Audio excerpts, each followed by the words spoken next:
On today's episode, we're going to do a ride and review of an older CRF230F. A low-end thumper. Nothing like a little wind under your tires. Get the old adrenaline pumping. There is a certain amount of fun that comes with an element of danger. Let's see if we can... This sucker's freaking tight! Okay.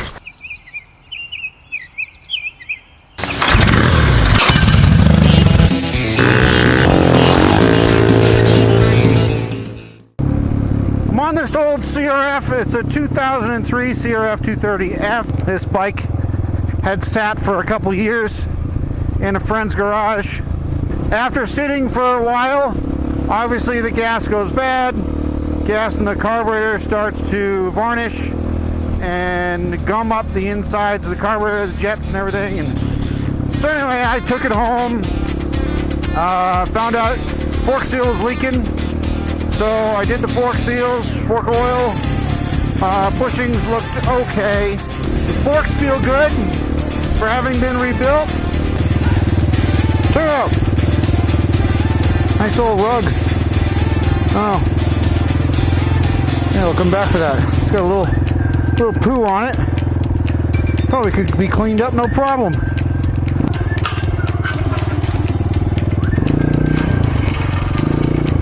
Let's see if I can get this gate. Oh yeah.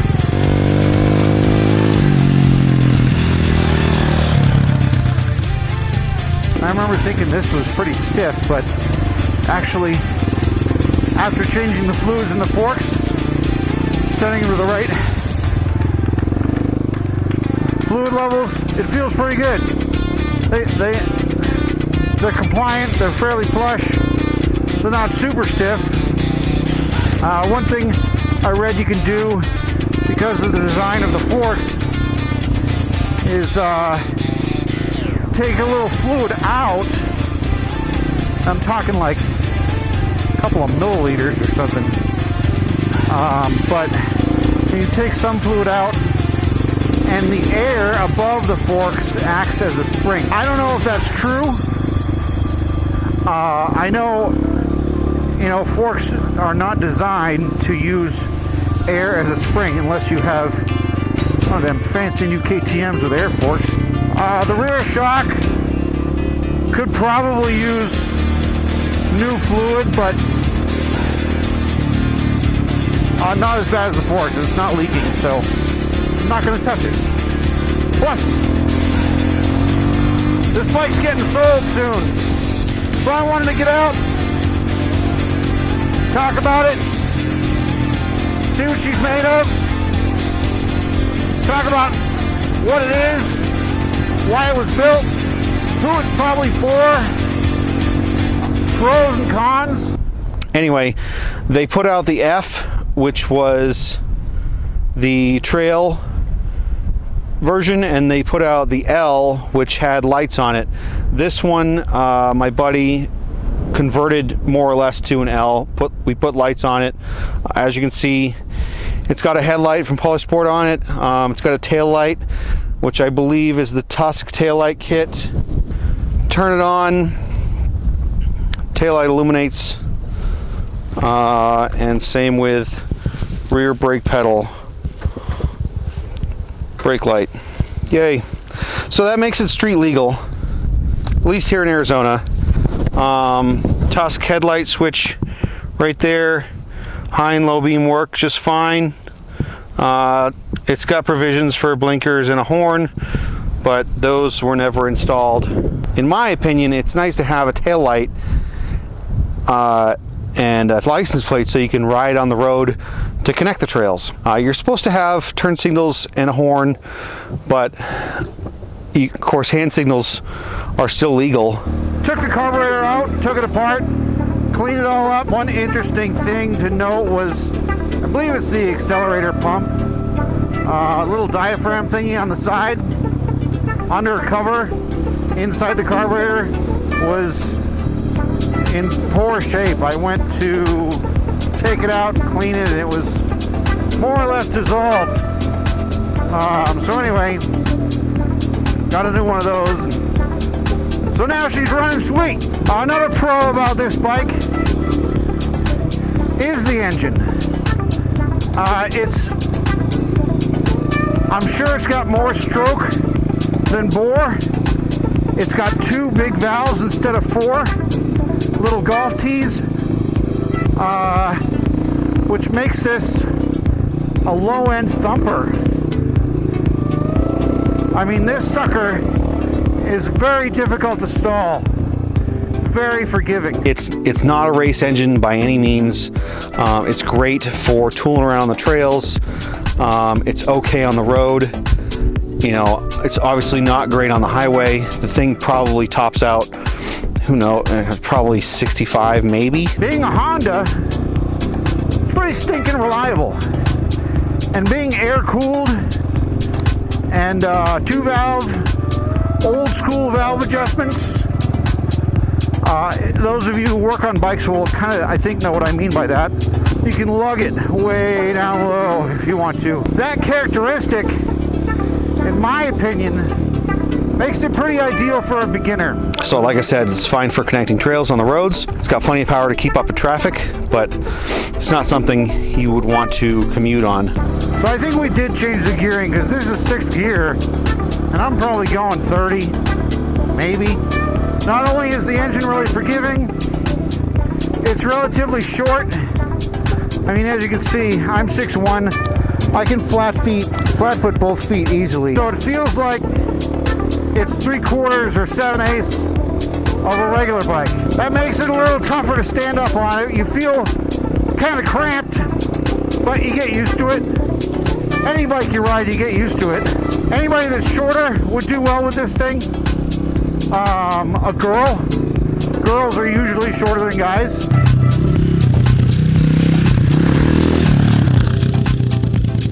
The seat's been recovered with a stickier material.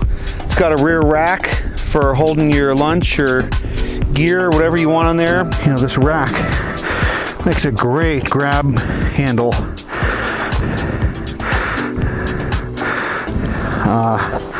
But if you fall, it could hurt your leg. I don't know what the downside to a nice rack would be.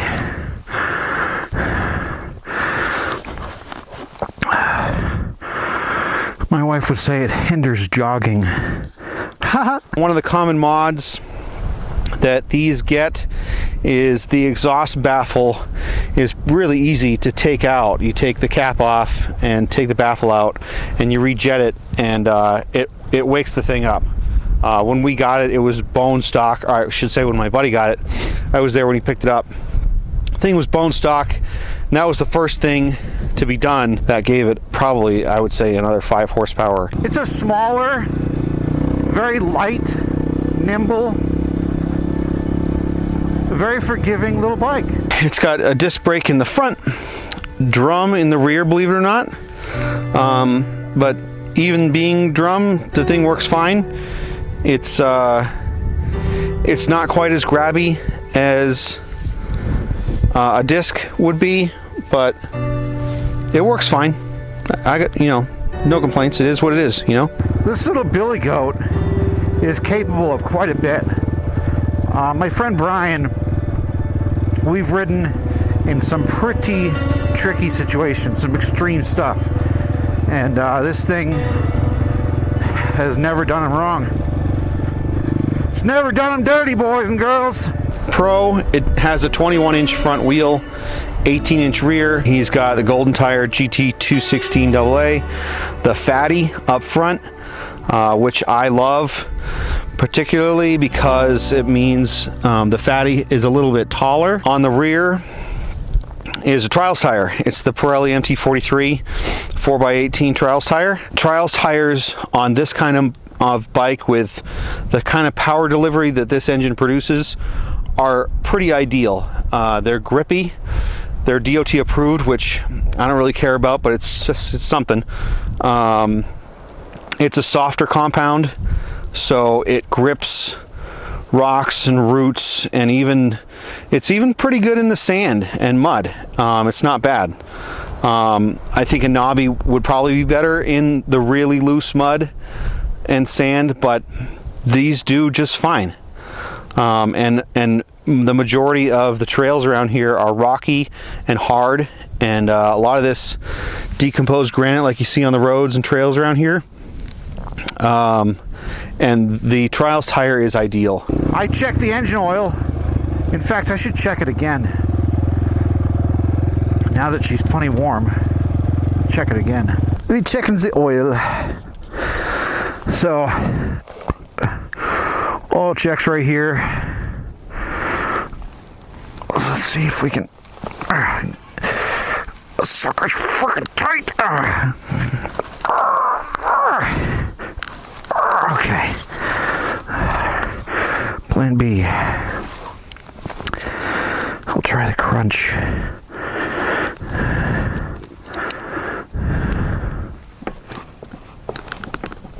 There we go. That's all I wanted. It's a little low, but not bad. And you can see by the color right there, it's fairly fresh. One con of this bike that's pretty obvious, no kickstart. Most modern 4-strokes don't come with kickstarts anymore anyway, but it's nice to have it. Another pro I love about this bike that a lot of bikes don't have is the key. For security purposes, it's awesome. I mean, it's built right into the triple clamp there. But yeah, anyway, a key is great for security. You know, if you want to go downtown, or you're just taking this out on an errand or something, or you're going to work and back. No crazy commuting or anything. It's nice to be able to turn the key, take it out, and know that no one can just walk up and start your bike. A lot of the bikes that I have, that's not the case. You walk up and start them.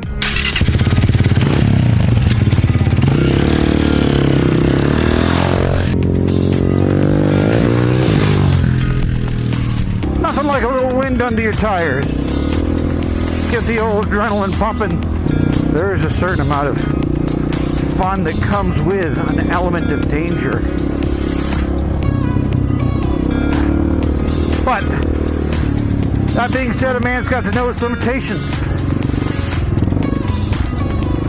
So I'm just gonna cruise today, enjoy this old machine. I'm really shaking this down for my friend who's getting ready to sell it, making sure she's good to go, and the next owner can just jump on it and enjoy it. Won't have, a pile of a laundry list of things to fix. And this thing snorts like a little piggy. Like what do they say, the old snortin' Norton? The old 60s, 70s Nortons had a snorty characteristic to the exhaust note. I rode that late model match list. It was actually, that did have a Norton engine, I believe. It's a slanted forward 750. That was a cool bike. So I guess I kind of have ridden a Norton. That's a Norton, not a Norden. Norden is a Husqvarna model that I have not ridden, but I will. Mark my words. She will be mine. Oh yes, she will be mine. Where the heck am I? No shooting here. Cows coming to water.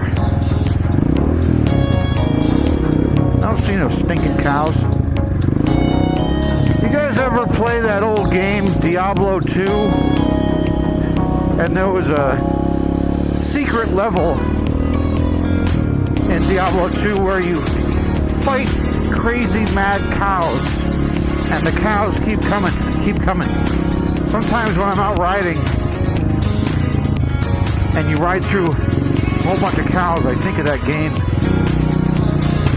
I don't know where the hell this goes though. But I know where I came from.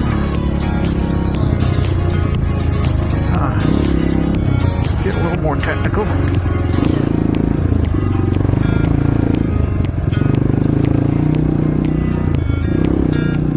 Oh yeah. Little. Oh. Oh. Let me go this way.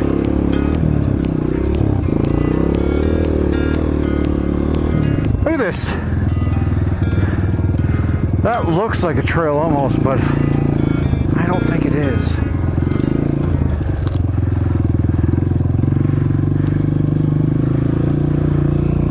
No. Oh! This might be the end of the road. This looks like a great little enduro garden. If you had a two-stroke, I mean, the old girl might do it, but one thing I'll say about air-cooled bikes is when you're doing some enduro, you know, soft enduro, like rock gardens and things, they get hot. They get pissed off. Maybe someday I'll jump on a TE 250 and come back down here. Man, this bike is great for exploring, just putting around, putting down a wash, going to find old mines and ghost towns, seeing what's what, just desert exploring. This thing is fun. It's light, it's nimble, it's got tons of bottom end torque. On the road again, just can't wait to get on that road again. This is also the road, if I'm not mistaken, that leads to the some really old juniper tree that the hotshots saved from a fire, I believe, and it's like super old. I'm local, I've never even been there. I feel like kind of a turd. Let's go check it out. Granite Mountain Hotshots Juniper Tree. Use White Rock Springs Trail 39. Interesting. Huh. Ought to come back here on foot.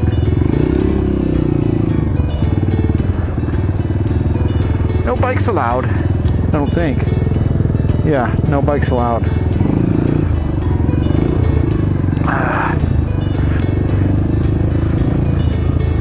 The Forest Service does such a great job around here. I respect their rules when it comes to which trails I can ride on, which roads.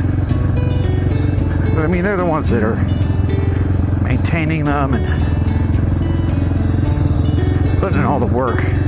Occasionally I put in the work. And I tell you what though, it's great to get out here and just knock the dust off.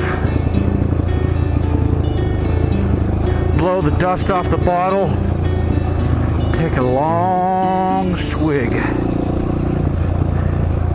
of dirt heaven.